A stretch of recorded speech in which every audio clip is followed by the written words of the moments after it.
Rất là chào mừng đến channel của mình là Pac-Man Game. Hôm nay chúng ta sẽ chơi một trò chơi tên là Angry Birds Transformer. Chúng ta sẽ vào game. Để mình nhận ra tiếng một cái. Ok.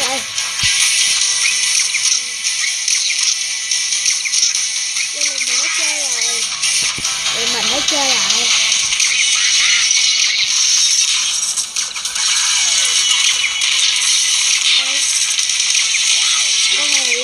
Bắn được đá, mình chưa bắn được gỗ, mình chưa bắn được băng thôi. Rồi, đó, thấy chuẩn chứ. Mình đăng ký lại, các bộ bắn nó chậm. Chúng ta sẽ hoàn thành rồi. Hôm nay là hiệu ứng 3D nha các bạn. Đây là công ty.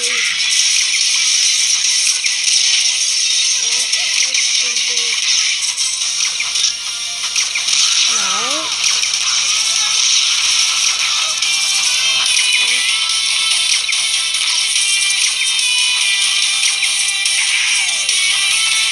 Và chúng ta đã hoàn thành.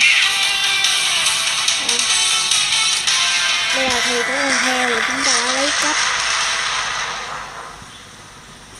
Hoàn thành bước tân thủ.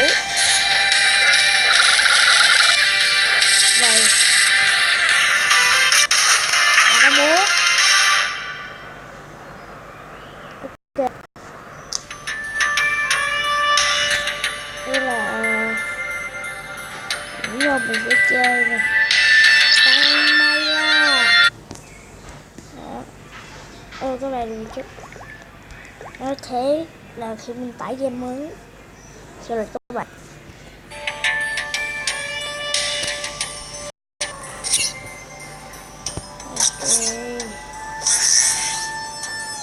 Chơi thôi, chừng 70 pick à.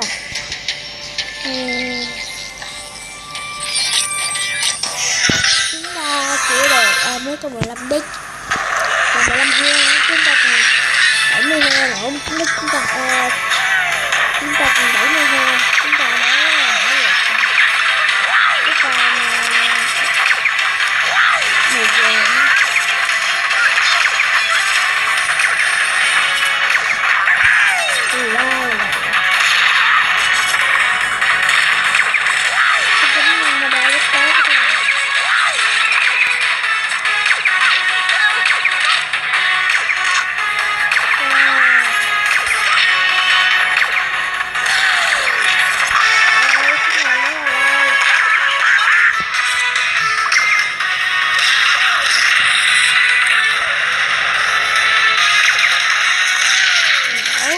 Chanh luôn. Đây là một cái hành động khá là vui. Đó là các bạn linh tải về chơi.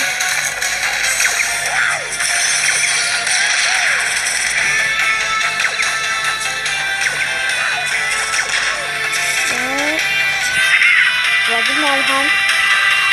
Công tác ở trong này khá là chậm. Ok.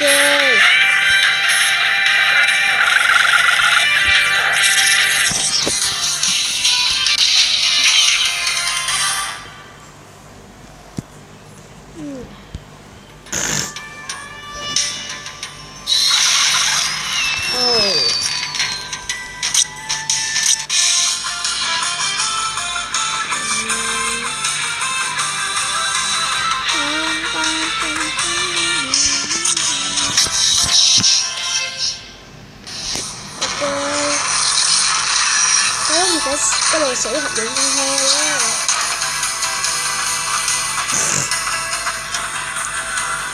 Mình cứ sẽ ngủ. Này đây, tôi thấy rồi.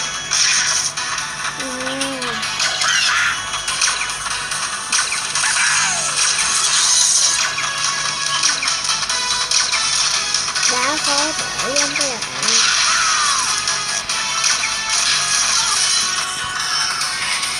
Thì số 2 mình viết là tùy thuộc theo số tùy thuộc theo số mình viết. Có mấy con mình bỏ dây nữa.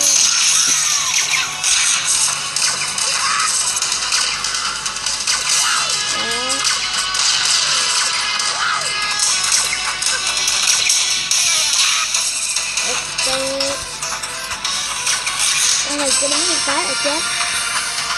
Có mấy con nó hơi bị sâu.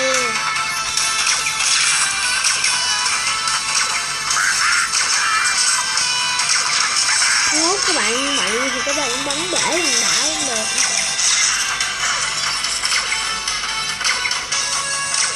Bắn cái này được phát là bể.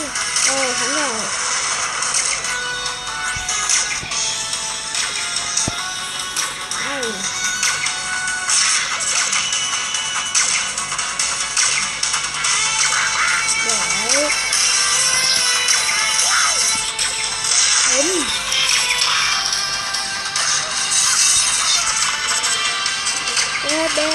Chết đây Queen.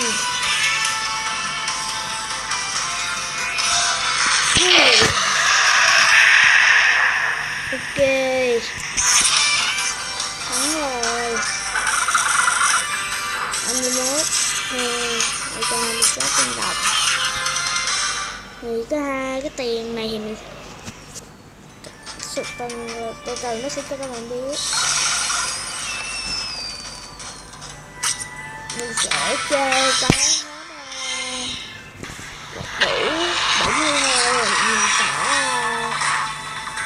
cái gì đâu. Ok,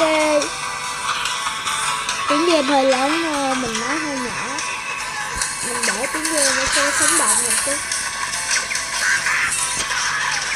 Đây đúng là làm cần xe nè. Oh shit.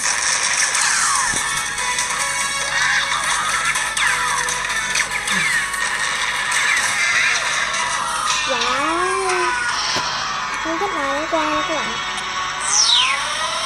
Mình nghĩ tôi đã cố tình để cho mình biết cái số là sao.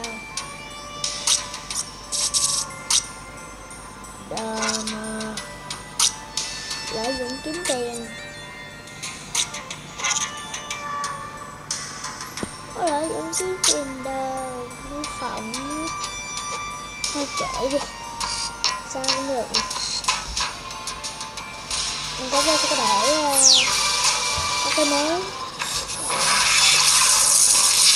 Có xe luôn.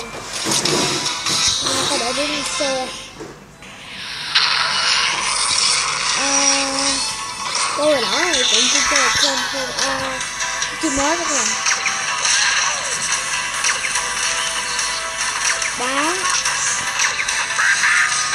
Bắn nó đẩy lên đây luôn chứ. Đâu không. Đây. Đây cái lại.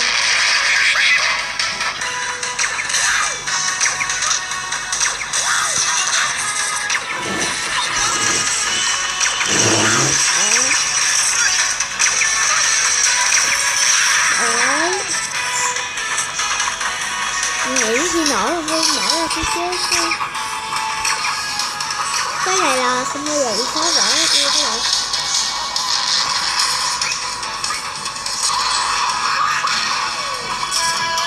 Mình đã bay lên đây. Ok.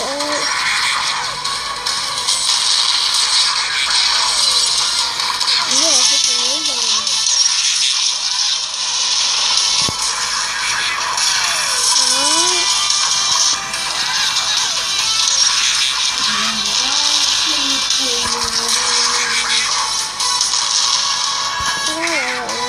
Thì chèn nó sao. Ok rồi hoàn thành.